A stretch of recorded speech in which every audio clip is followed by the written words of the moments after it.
زندگیاں کھپا دی لوگوں نے دین کی خدمت کے نام پر، شرک اور توحید پتہ نہیں ہے، زندگی لگا دی دین کا کام کر رہے ہیں، ہمارے بیچ میں ارد گرد میں پائے جاتے ہیں۔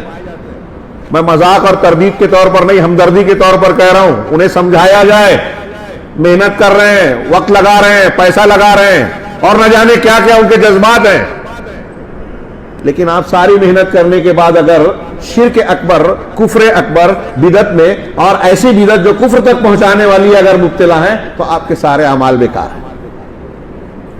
کتنی تھوڑی دیر کے لیے سوچئے کہ اس دعا کی کتنی ضرورت ہے، اور یہ ایک سنگل دعا نہیں ہے جو ہم نماز میں اور سورہ فاتحہ کے ذریعے سے بار بار دہراتے ہیں، فرض میں بھی، نوافل میں بھی، وتر میں بھی، نماز جنازہ میں بھی پڑھنا ہے، سنت ہے، ضروری ہے، جو نہیں مانتے غلط کرتے ہیں۔ تو یہ ثابت شدہ ہے۔ اس کے علاوہ کتنی جگہ یہ دعائیں ہیں، اللہم انی اسألک الہدی والتقی والعفاف والغنی۔ کون دعا مانگ رہا ہے؟ نبی پاک صلی اللہ علیہ وسلم سکھا رہے ہیں صحیح مسلم میں۔ حضرت ابن مسعود غالباً کہتے ہیں، ابن عمر، ابن مسعود رضی اللہ تعالیٰ عنہ، کہ اللہ کے رسول یہ دعا مانگا کرتے تھے، اے اللہ میں ہدایت، تقوی، عفاف، پاک دامنی اور غنا مانگتا ہوں۔ اہل علم نے تصریحاً کہا کہ جس کو یہ چار چیز مل گئی دنیا اور آخرت میں کامیاب۔ اللہم انی اسألک علم، ہدایت کیا ہے؟ اہل علم نے کہا، عبد الرحمن بن ناصر کہتے ہیں کہ ہدایت صحیح علم ہے، صحیح علم حاصل کیجئے، نوجوان پہلے علم حاصل کریں۔ پھر اس کے علاوہ اللہ کے نبی صلی اللہ علیہ وسلم کی ہدایت کے مطالبے کی کئی دعائیں صبح شام کے اذکار میں آپ پڑھیں۔ اس کے علاوہ ربنا لا تزغ قلوبنا بعد اذ ہدیتنا، ہمارے ہدایت دینے کے بعد پروردگار ہمارے دلوں کو ٹیڑھا نہ کر، ہدایت پر قائم رکھنے کی دعا۔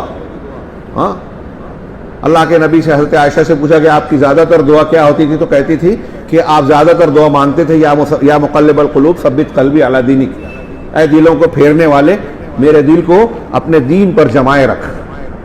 دین پر، یہی اہدنا الصراط المستقیم کی یہ تفاسیر ہیں، بار بار مختلف پیرایوں اور الفاظ میں دعا مانگنا۔ سوچئے تھوڑی دیر کے لیے، غور کیجئے کہ اللہ کے نبی جناب محمد رسول اللہ علیہ وسلم اس دعا کو مختلف انداز میں، اس کے مثبت اور منفی پہلو کو دونوں کے اعتبار سے ہم کو تعلیم دے رہے ہیں۔ کتنی اہمیت کی بات ہے یہ کہ ہم اپنے آپ کو، اپنے سیدھے راستے کو جانیں، اس کی حفاظت کریں، اور اس میں کجی اور ٹیڑھ پن سے اپنے آپ کو بچائیں۔ اہدنا الصراط المستقیم، صراط مستقیم کی ہدایت دے۔ ابھی ہم یہی پڑھنے والے ہیں، سبیل المومنین شیخ نے مجھے عنوان دیا، اس میں پڑھنے والے ہیں کہ سبیل المومنین میں صراط مستقیم کیا ہے؟ وہ ایک ہے، پہلا قاعدہ، وہ ایک راستہ ہے جو اللہ نے دیا، رسول نے بتایا۔ اس ایک راستے سے جو ہٹے گا فرقہ بن جائے گا۔ اللہ کے رسول نے صاف صاف بتایا، یہ کوئی چھپانے والی بات نہیں ہے، یا ایسی بات نہیں ہے کہ ہم آنکھیں بند کر لیں۔ نبی نے بتایا ہے تو ہمیں بھی بتانا ہے، جاننا ہے کہ 73 فرقے ہوں گے، سب جہنم میں جائیں گے سوائے ایک کے۔ ایک ہی صراط مستقیم والا ہے، وَأَنَّ هَذَا صِرَاطِي مُسْتَقِيمًا فَاتَّبِعُوهُ۔ قرآن کہتا ہے یہ میرا سیدھا راستہ ہے، اسی ایک کی اتباع کرو۔ وَلَا تَتَّبِعُوا السُّبُلَ، دوسرے راستوں کی پیروی نہ کرو۔ آج سبل کی تفسیر اٹھائیے، سلف کرتے ہیں کہ سبل سے مراد بدعات ہیں، احوا ہیں، خرافات ہیں۔ صراط مستقیم سے ہٹ کر جو لوگوں نے مختلف راستے اختیار کر رکھے، وہ سب سبل ہیں، صراط مستقیم سے ہٹے ہوئے ہیں۔ کوئی زیادہ دور ہے، کوئی تھوڑا دور ہے، لیکن ہٹے ہوئے سب ہیں۔ جو نبی اور قرآن کے طریقے سے ہٹ گیا وہ صراط مستقیم سے ہٹ گیا۔ اور آج ہمارے گرد و پیش میں دین کے نام پر دین کی محنت کرنے والے، عبد الرحمن بن ناصر السعدی نے اہدنا الصراط المستقیم کی تفسیر کرتے ہوئے، میں نے ابھی کئی جگہ درس میں نقل کیا، آپ نے اور علماء سے بھی سنا ہوگا، پڑھا ہوگا تفسیر سعدی میں۔ وہ کہتے ہیں کہ اہدنا الصراط المستقیم کا دو معنی، اس میں صلہ نہیں لیا، بتایا اللہ نے، الا من فی، یہ صلہ بولتے ہیں، اہل عربی جاننے والے جانتے ہیں۔ تو کہا کہ یہاں صلہ نہیں ہے، لہذا دونوں معنی اس میں آئے گا، اہدنا الی الصراط المستقیم، کہ ہمیں سیدھے راستے کی طرف رہنمائی کر۔ تو اس کا جب الا کا معنی کریں گے تو عبد الرحمن بن ناصر السعدی نے کہا کہ اس کا معنی یہ ہوگا کہ دنیا میں بہت سارے مذاہب ہیں، عیسائیت ہے، یہودیت ہے، جین مت، بدھ مت، فلاں مذہب، فلاں جتنے اسلام کے علاوہ مذاہب ہیں، ان ظلمات سے، باطل مذاہب سے بچا کر پروردگار تیرا جو دین حق ہے وَرَضِيتُ لَكُمُ الْإِسْلَامَ دِينًا، اس صراط مستقیم کی ہمیں توفیق دے۔ چھوٹی موٹی نعمت نہیں ہے۔ اگر تفصیل میں نہ جاتے ہوئے صرف میں جو اکثر ایک سوال کرتا ہوں، غور کیجئے کہ مسلمان کے بجائے کسی غیر مسلم گھر میں پیدا ہوتے ہم کیا ہوتے؟ عیسائی گھر میں، یہودی گھر میں، ہندو گھر میں۔ کتنی بڑی نعمت ہے۔ تو اہدنا الا کا معنی ہوگا کہ ان مذاہب سے بچا کر دین اسلام پر قائم رکھ، اس کی توفیق دے۔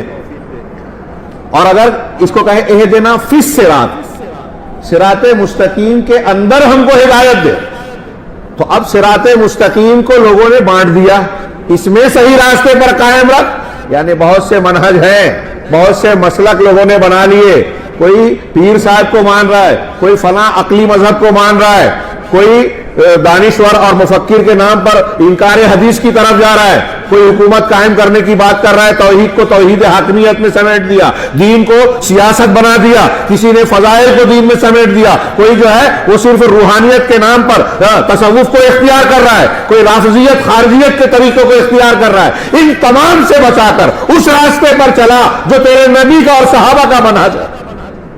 چھوٹی بات نہیں ہے۔ ابھی 2 مقامات پر میں نے پیش کیا، میں اس لیے ذکر کرتا ہوں کہ میں نے پیش کیا۔ آج کل یہ جو سنا جاتا ہے، سننے والے کہیں گے کہ بار بار بات کو دہراتے ہیں، بار بار بات کو دہراتے ہیں، لیکن یہ دہرائی قرآن کا بھی اسلوب ہے۔ امام ابو العالیہ ایک تابعی ہے، وہ کہتے ہیں کہ اللہ نے مجھ پر 2 نعمتیں کی، اختصار کے ساتھ، وقت نہیں ہے، 2 نعمتیں کی، میں نہیں جانتا کہ اس میں ان 2 نعمتوں میں افضل نعمت کون سی ہے، بڑی کون سی ہے۔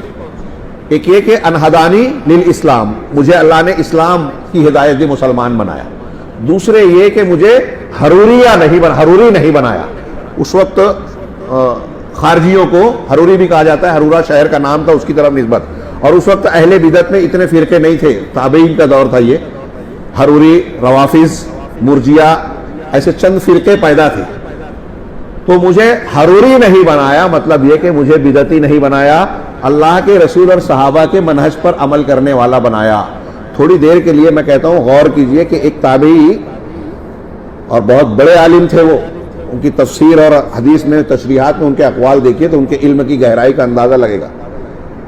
وہ ایک کہہ رہے ہیں، اتنے بڑے عالم، ایک آدمی کا دوسرے مذہب سے بچ کر مسلمان ہونا اور ایک آدمی کا اہل بدعت کے مسالک سے بچ کر صحیح منہج والا ہونا، ان دونوں میں سے کون سی بڑی نعمت ہے ہم نہیں کہہ سکتے۔ کتنی بڑی نعمت ہوئی یہ، اللہ تعالیٰ نے اسی نعمت کو اختیار کرنے کی بار بار دعا سکھائی، اہدنا الصراط المستقیم۔ اب صراط مستقیم کون سا صراط مستقیم؟